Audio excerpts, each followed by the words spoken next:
I'm Elaine Figueroa. I'm a registered nutritionist dietitian here in Philippines.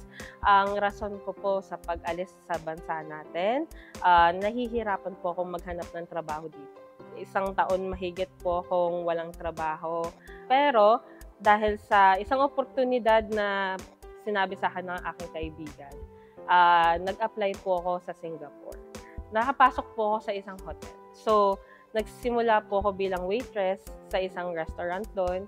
Tapos po, lumipat ako sa bar ng 5 taon. After that, lumipat naman po ako sa F&B office nila, kung saan natuto po akong makipagsalamuha sa iba't ibang mga departamento ng hotel.